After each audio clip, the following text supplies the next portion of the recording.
Mr Johnson, Boris Island, it's kaput. Well, get over it, move on. It was never Boris. I mean, the very name was inaccurate. You never disavowed it, did you? Plenty of times.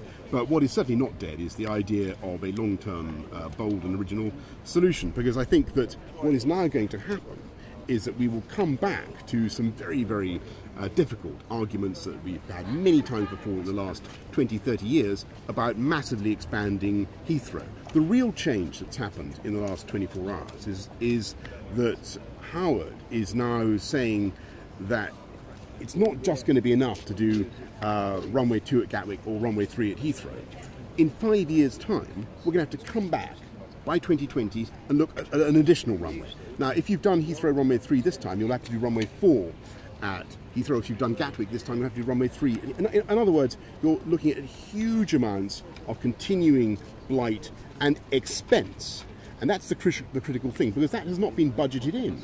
You're looking at spending on aviation infrastructure in the wrong place, protracted out over decades to come. When what we're still saying is that you could get it right now. You could hold the door open to a long-term future that would deliver the right answer. As a report, the thing that's come out today, on a scale of sort of total political corrupt sort of stitch-up to objective scientific judgment, where do you place this Howard Davies kind of report? I think Howard's been very. I think actually Howard's been very. His very first name is it Howard Boris? Sir Howard. No. He's a member of the establishment, working out what the establishment wants to do about Heathrow. That's exactly right. And he's been guided very much by what the establishment. What do you mean guided? Because I think what Sir Howard, since you insist on formality, Sir Howard has found in his tour of Whitehall is basically that there's no real appetite for my scheme, no real appetite for that.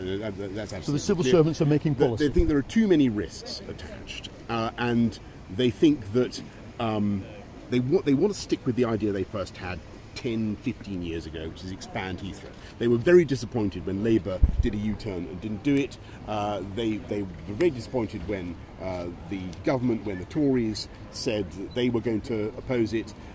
The institution wants Heathrow. Okay. They don't care about the environmental impacts. They think the economic benefits are far more important. We think that you can get greater economic benefits without the environmental impacts by going down. Well, that means there's a democratic issue then, doesn't there? Because we know what Labour stands for. I wouldn't disagree with that. And we don't really know what the Conservative Party stands for at the next election. We don't know anything about what Labour stands for.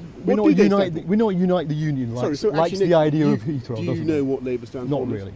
But let's talk about you. And let's talk about you after the next election. Let's talk about you after the next election. How should the Conservative Party make the decision on where the next runway gets built?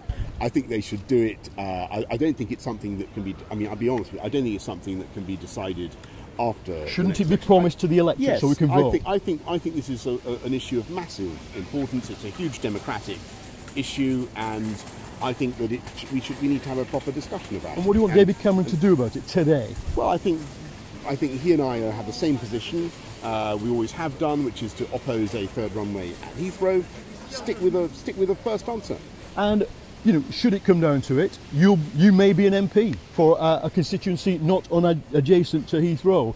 Will you join Labour MP John McDonnell on the runway, lying down locked on? If it happens, is John going to oppose it? Well, the Occupy people have been opposing it for a long time. I mean, I think they're basically right. Why don't you put your body on the line and get out there? Because I hope it won't come to that. And by the way, all that is very previous. I've got a long way to go before I'm an MP, and I've got a long time to serve still as Mayor of London.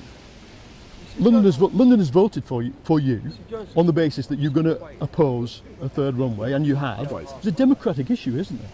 I think there is. I think that this is something that can't endlessly be subcontracted to senior Whitehall mandarins. No matter Howard's very distinguished man, but in the end, this is a political, strategic question that can only really be addressed at that level. I think we need to have it out in public. We need to hear from other people apart from me on this issue. Boris Johnson, thank you. Thank you.